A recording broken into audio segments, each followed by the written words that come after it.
Hi guys, in my last video I showed you how to get started with raiding with just $1. In this video I want to show you how with a little extra investment you can automate your raiding activities with the introduction of Tier 2 land and civilians. I also want to show you how personally I manage my civilians to get the most out of my raiding, but what I'm about to show you is just one way to do this that's worked really well for me. So before we get started on the automation process, we need to purchase ourselves a new Tier 2 raiding property. Now it's important to note you cannot automate your raiding on Tier 3 properties as they cannot host civilians. You have to have Tier 2 or Tier 1 land to do this. Now, just as I showed in my last video, you need to search around and find some targets in a country that's not too expensive.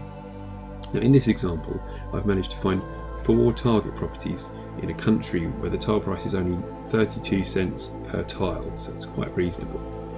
Now the owners of these all have less than about 50 properties each, so they're great targets as they're unlikely to log in and collect their ether.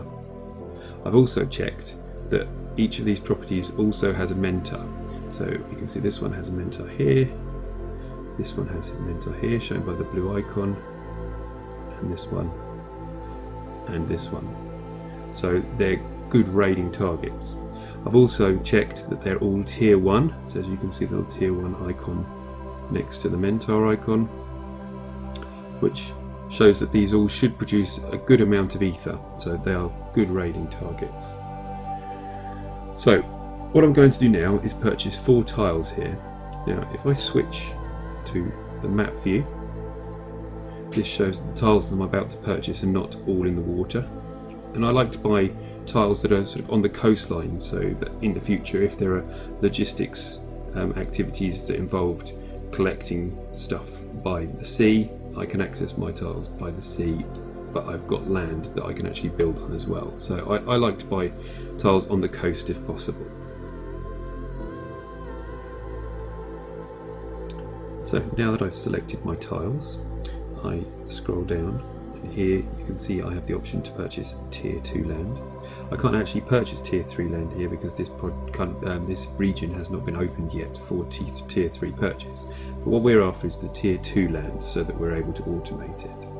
So if I click Buy Tier 2, and then I click Pay Now to take the money out my balance and confirm.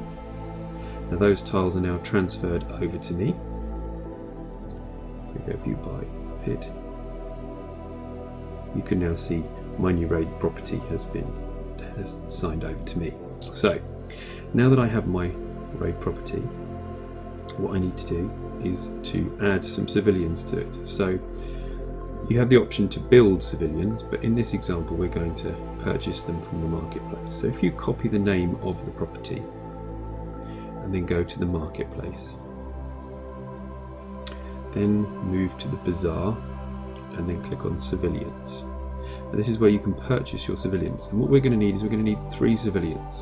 We're going to need one which is an ether reckoner. Now that's the civilian that will unload all the ether when the ether is brought back by your side droid to your property. I will need a technician, which, see if there's a technician here I can show you. Side droid technician. So we will need a technician who will recharge your side droid once it has finished dispensing its ether, and you will also need a raid commander.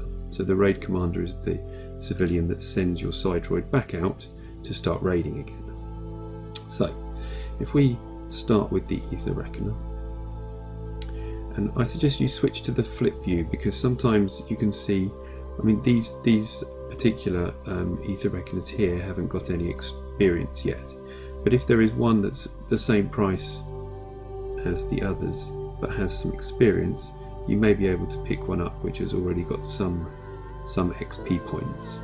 But looking at the ones that we have here, all of these have no experience yet, so we'll just pick one of these up. So if I click Buy Now and then I paste in the name of my property and select it, I now hit Buy Now. It will then transfer that civilian onto my property. So I need to get one ether reckoner, one side droid technician,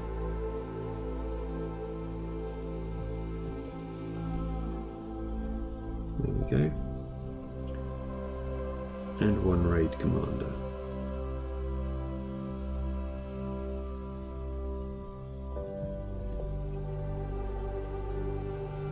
There we are. So we have all the civilians that we need in order to automate the process. Now we're also going to need a side droid on my property. So if we go onto here. Now with tier 2 land, unlike the tier 3 land, which I mentioned in my previous video, it doesn't matter what rarity you purchase for tier 2 land. Any rarity of side droid can raid any size property. But with tier 3 land, as I mentioned before, the rarity does actually matter.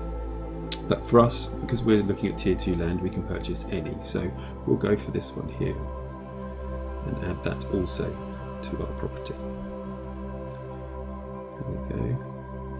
Buy.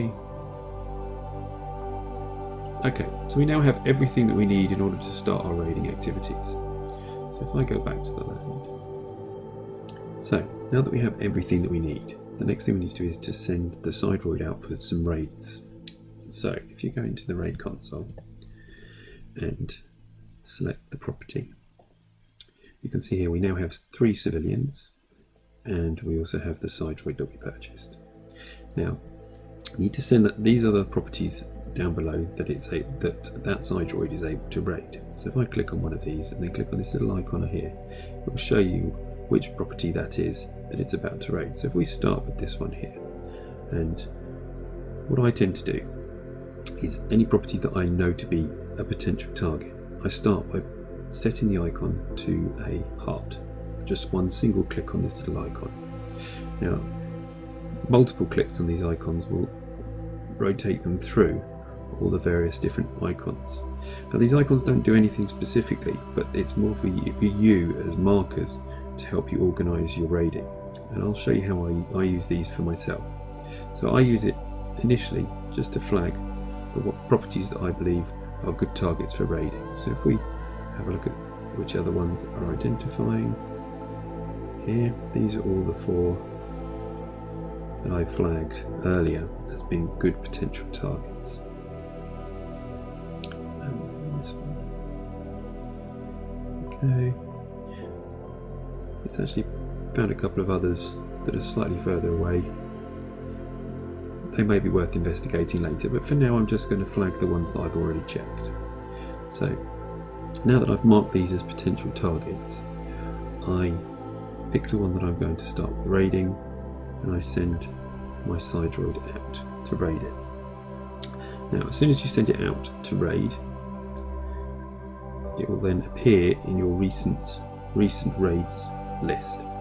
Now you can get your raid commander to automatically send your side droid out to any of the properties that are in this recent raids list. So what we will need to do is we will need to raid manually each of the properties that I've flagged as targets to see if they're successful raids, and then once they're all in this list, I will then be able to automatically raid them from this point forward. So let's see how this raid is getting on. So you can see it's already on its way back, and let's have a look at the side droid, and the side droid is 100% full, so that's great. That's exactly what we wanted to see. So what I do now that I've got my ether back is I'll start dispensing it. But because this raid has been successful, I go back into my recent raids and I will change this to the icon I use is a star. So this now says that this was a successful raid target. Now what I'm going to do is I'm going to say to my raid commander that I want him to constantly send my side droid out to raid any targets that are a star. So if I go into here, I can set my raid commander to raid star properties. So that's what I would set mine at. Now, so assuming that we'd sent all of our properties out to to be raided, my list should look a little bit like this. in recent rather than favourites. And I should have hopefully got stars on all of these properties to say to my raid commander that any of these would be suitable for sending my side droids out to raid. I mean, let's say some of these weren't successful. Now if that happens, what I tend to do is, if let's say this particular property had been unsuccessful, I tend to set this one, all my unsuccessful raids, to a star. Now this just tells me that I've tried to raid it before and to ignore it going forward, but it won't have any effect on what the raid commander does. It will not send my side droid out to this property because it does not have a star on it. Let's say this property did come back with some ether, but it was a very small amount of ether, say 0.2 ether. Now I don't want to waste my time sending my side droids out to this property because they could be focusing on the ones that are a star and come back with 3 ether. So what I tend to do with these is I just set these to a Christmas tree shape.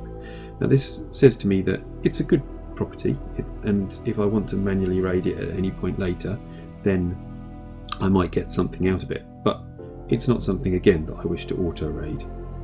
I'll just leave it at that sitting to the side. So let's say this particular last one here is successful. Now that can also be a star. So what this setup is basically saying is that the raid commander will continually send my side droid out to both this property and this property, and it will continue raiding and raiding and raiding, and all you will need to do is to come in and collect the ether from up here. And I can pretty much leave this now to run on its own. I won't need to watch it or monitor it, because it should just keep sending my side droid out to properties that we know to be successful, and that makes the whole process much easier.